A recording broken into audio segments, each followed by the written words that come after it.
kasus bansos dan dampak langsung kepada rakyat. Korupsi bansos adalah kejahatan yang paling melukai rasa keadilan publik. Bapak Presiden Prabowo berulang kali menyampaikan ini. Bahkan dalam bukunya Paradoks Indonesia jelas menegaskan korupsi bansos adalah kejahatan. Dan itu salah satu kejahatan yang akan diberantas. Pertanyaan kepada pimpinan KPK. Dalam berbagai kasus korupsi bantuan sosial, yang paling dirugikan itu adalah masyarakat miskin. Apa langkah nyata KPK guna memastikan kasus bansos ditangani secara tuntas? Tidak berhenti di tengah jalan, tidak berhenti pada pelaksana teknis, tetapi juga menyentuh pelaku pengendali, menyentuh pengambil kebijakan di level atas.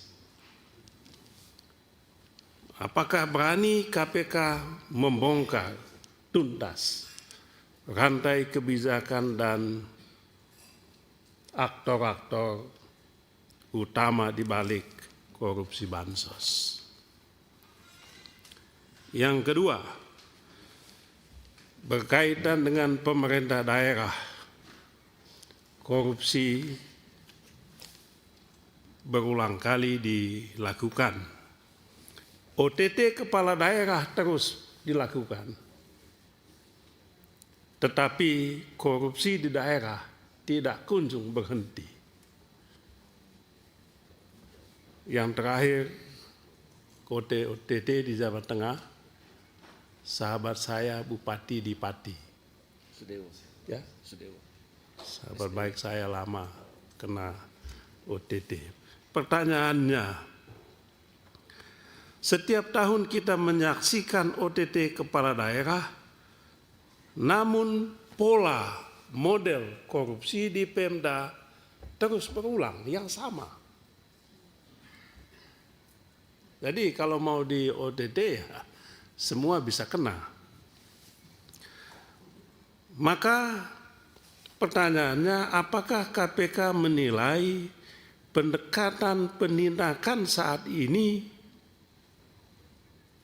belum mampu menciptakan efek jerah yang sifatnya sistemik?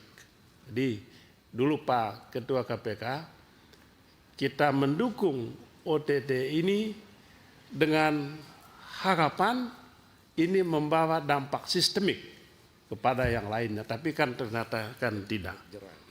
Maka pertanyaannya, langkah apa yang akan dilakukan oleh pimpinan KPK supaya pemberantasan korupsi di daerah tidak hanya menjebloskan kepala daerah ke bui, tetapi yang paling penting adalah membongkar sistem dan jejaring korupsinya.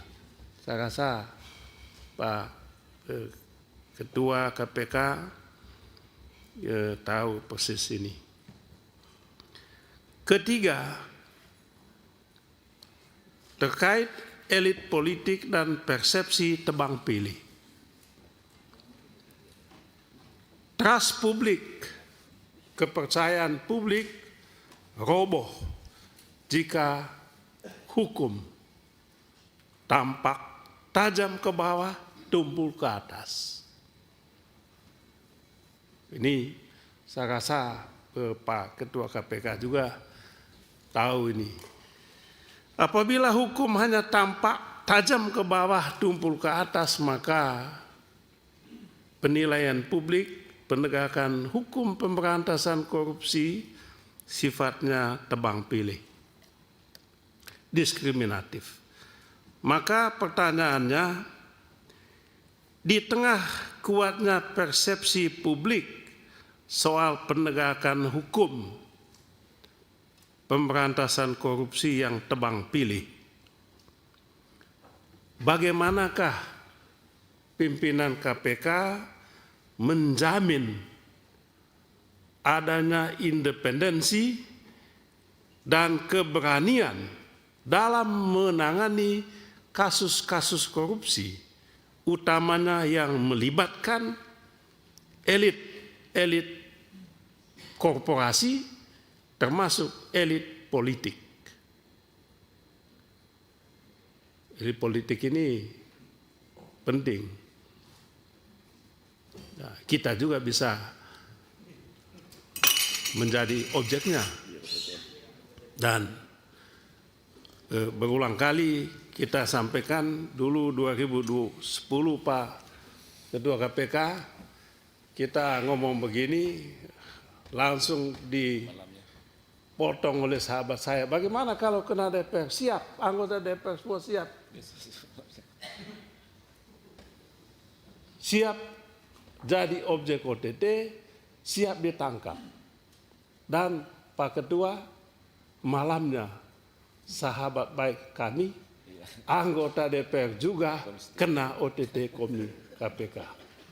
Anggota DPR Komisi 3 juga. Jadi ini. Tapi kita mendukung.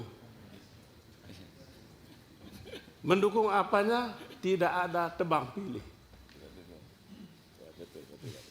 Mudah-mudahan prinsip ini masih berlaku.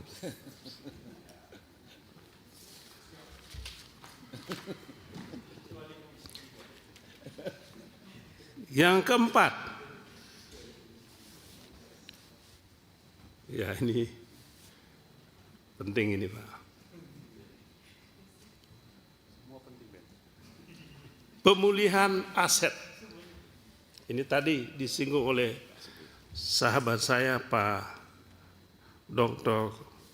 Syarifudin Suding, sarjana hukum. Yang dibutuhkan publik itu bukan hanya vonisnya. Pak, tadi dijelaskan sangat baik oleh pimpinan KPK, tetapi mana uangnya?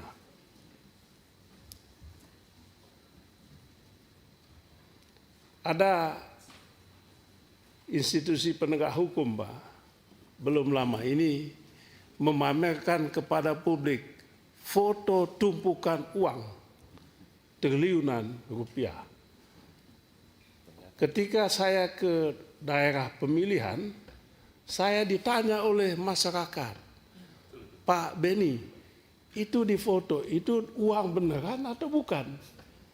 Karena numpuknya. Saya juga tidak tahu, tapi saya bilang mungkin itu foto gambar saja, bukan uang. Sebab kalau uang, bagaimana bisa uang banyak begitu dibawa ke sana? Ya, kita juga tidak ada penjelasan, yaitu kemungkinan jawabannya. Pertanyaan saya adalah, berapa sebetulnya kerugian negara yang sungguh-sungguh telah berhasil dipulihkan dari kasus-kasus korupsi yang ditangani selama ini? Misalnya bansos berapa, Pemda berapa, apalagi kasus-kasus yang lain. Dulu ada kasus tambang juga, tambang emas. Dulu ada juga itu yang melibatkan di Kalimantan Barat. Batan ya, Kalimantan Barat. Ya Kalimantan Barat. Gimana nasibnya? Sekaligus menjelaskan Bapak Ketua KPK bagaimana kasus-kasus yang dulu mangkrak itu. Saya kutip lagi istilah mangkrak. Senang sekali saya di zaman Bapak Presiden Jokowi istilah ini begitu populer. Mangkrak.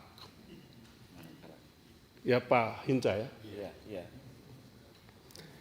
Mangkrak waktu itu karena pembangunan Hambalang, kasus Hambalang Pak Ketua, mangkrak dibangun. Padahal bukan kesalahan pemerintah, tapi KPK yang menegaskan, pengadilan memutuskan tidak bisa dibangun lanjut itu Hambalang.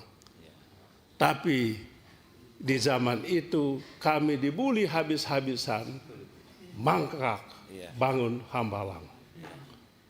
Itulah jahatnya mangkrak itu. Nah, kasus UOS bagaimana? UOS. Sekarang kalau kita sakit hati kita Pak Ketua, tapi ya mau bilang apa, nggak berkuasa lagi.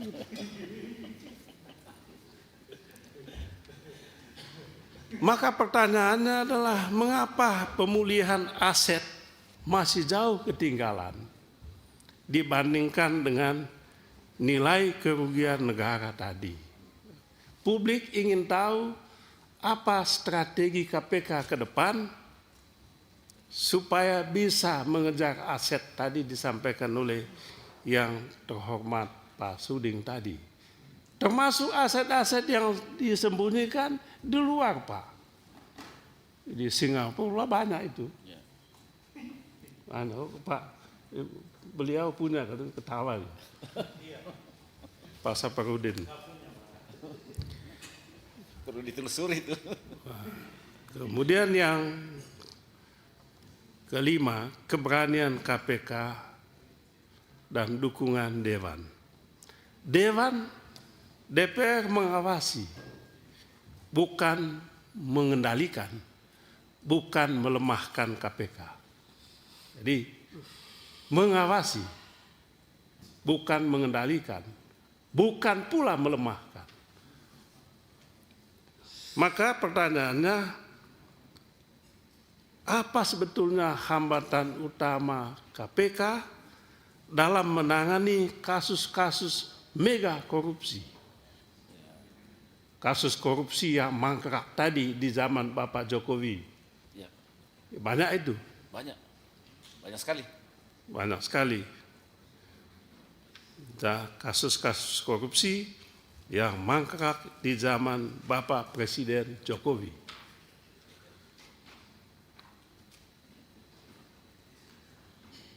Apa hambatan? Apa hambatan yang terbesarnya? Dan kami ingin tahu pimpinan KPK, kalau Pak Ketua KPK tadi minta dukungan Komisi 3, berkenan Pak Ketua KPK menyampaikan dukungan seperti apa yang Bapak butuhkan dari kami. Senjata kami nggak punya. Omong di koran pun sudah dibatasi. Di DPR juga kadang. Di DPR juga kadang-kala Dibatasi. ya ada batasan-batasan halus. Maka apa sebetulnya yang Bapak butuhkan?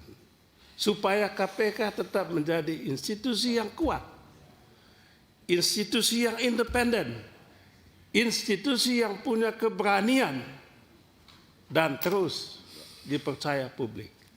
Banyak masalah di KPK, Pak Ketua, tapi saya termasuk yang berpandangan KPK masih lebih baik. Dan oleh sebab itu rakyat di belakang KPK.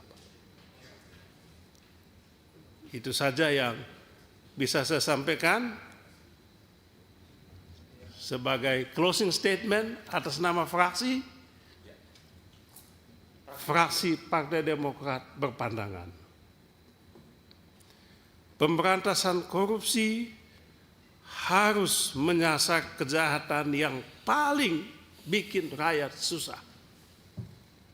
Korupsi bansos, anggaran daerah, korupsi elit kekuasaan.